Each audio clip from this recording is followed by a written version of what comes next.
Hi, Alyson. How are you? Hi, Josh. I'm good, thanks. Busy though, as usual. Yeah, I can tell from my year of placement with you. It seems like a really busy job. Yes, it is. I think one of the things that's most difficult about being in academia is that you don't appreciate just how many different parts of the role there are. So, what the students tend to see is the teaching based side of things, and also the student support, so tutoring and things like that, which is a bit of the job I love, but that's just one part of it, really. So as you've seen from this year, it's also a lot of research-based work. So a good chunk of my week is taken up doing various different research projects whilst juggling teaching and student support as well. And then we all have admin roles in the department as well. So I, as you know already, took on the role of Associate Head of Teaching and Learning this year. So that means I spend a lot of time in meetings, which is lots of fun, but also means I have a lot of paperwork to do. I oversee a lot of the different programs, making sure teaching is going okay, planning for the future. So as you can imagine, that takes up quite a lot of my working week too. Anyway, how about you? How have you found your placement this year? Yeah, it's been really interesting. It's been great for like building opportunities for me in the future and kind of thinking about what I want to do after I leave uni. There's been a lot of different research projects I've been involved in with you, lots of different like writing tasks, been to some conferences and events that we've helped facilitate. Yeah. So it's been really good at like building my experience up for the future. Yeah, fantastic. And so then thinking about what you were doing on placement, what was the sort of main area that you were focused on? So when I first came into it, I wasn't really sure what I was getting myself into. I knew it was health and clinical based work, but I was kind of open to exploring whatever options you and Alyson Bacon were kind of researching. And through that, I found a real passion for brain injury, which is your area of research. Yeah. So kind of, I'm wondering what was your reason behind starting it?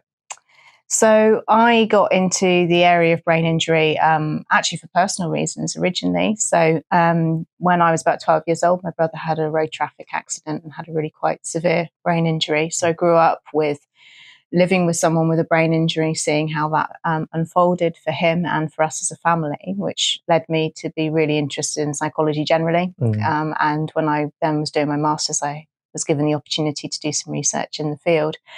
But I did take a bit of a break from brain injury work. And so I did my PhD actually looking at visible differences, so supporting people who've had facial scarring and other forms of disfiguring conditions, and actually designed a support tool. So that's work that I still carry on doing. But I've been lucky enough since coming to Plymouth to be able to carry on the brain injury research, which is definitely where my area of interest lies.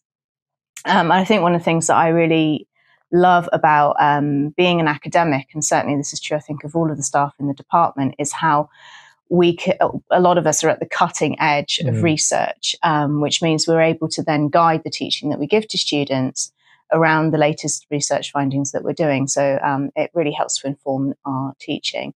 So what was it about brain injury that you found particularly interesting?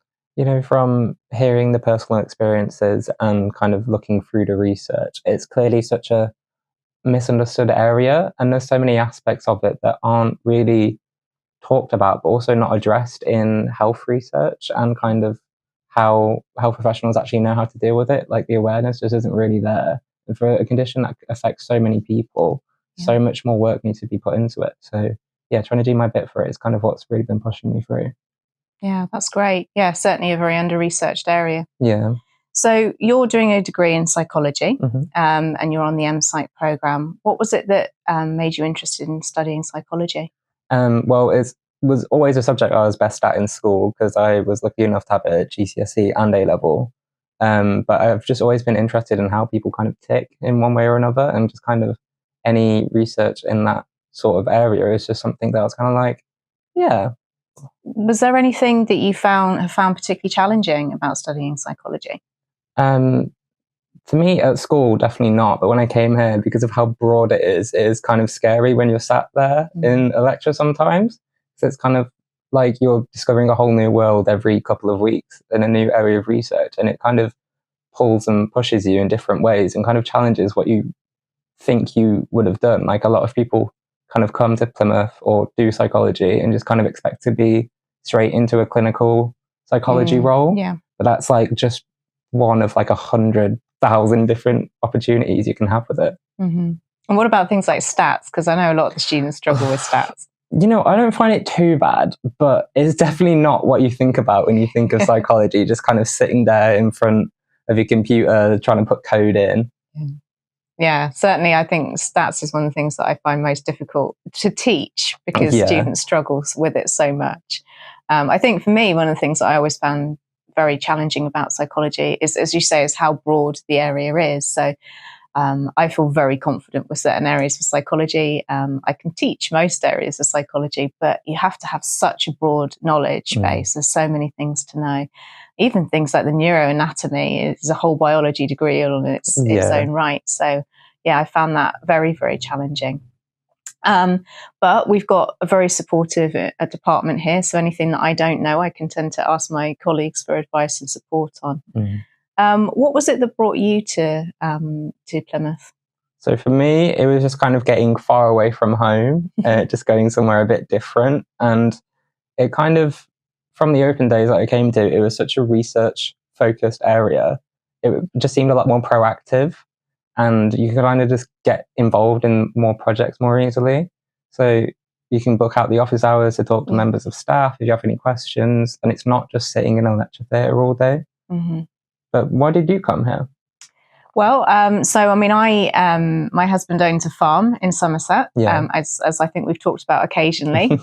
So I was a bit limited for choices in terms of where I could work as an academic, because it's got to be somewhere that I can travel to. You can't just pick up a farm and move it somewhere else.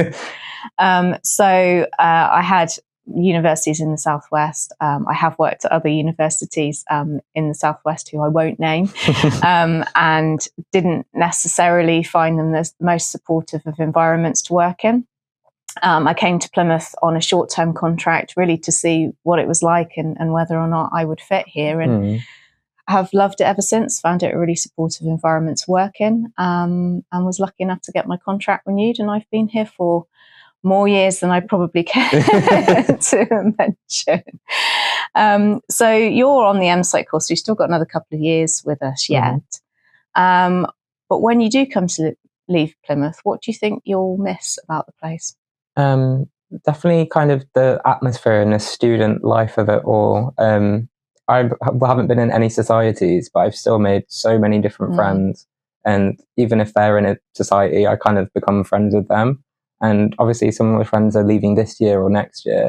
So that's going to be a little bit challenging. But it's just about the network and the people, and everyone's kind of here for a purpose, and it's just sort of in the air.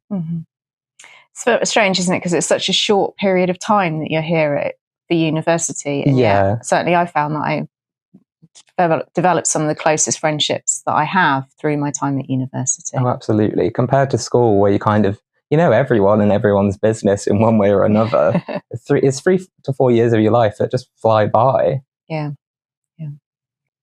And what sort of things do you do when you go out then with your friends? Do you have particular places that you like to visit?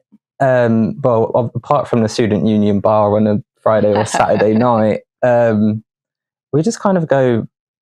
I mean, the other day, me and my friends went for pizza down the Hoe, just to watch the sunset and chill out. And there's always something going on, either at the uni or just down the Hoe in general. I've been rock climbing a lot more recently. So that's been fun. And that's a very social sport, which isn't something I thought I'd be interested in. But just meeting new people, and it's all part of the experience. Fantastic. So what's your favourite kind of pizza then? Well, I know it's controversial, but I do like a Hawaiian, and I do like to have pineapple on it. I know some people don't. How do you feel about it? I tend to agree. I like pineapple on pizza too. Although I have to say, being a West Country girl, I always prefer a cream tea over a pizza any day. Can't say I'm the same, but... Well, thanks so much, Josh, for chatting to me today. Thank you. It's been nice having this conversation.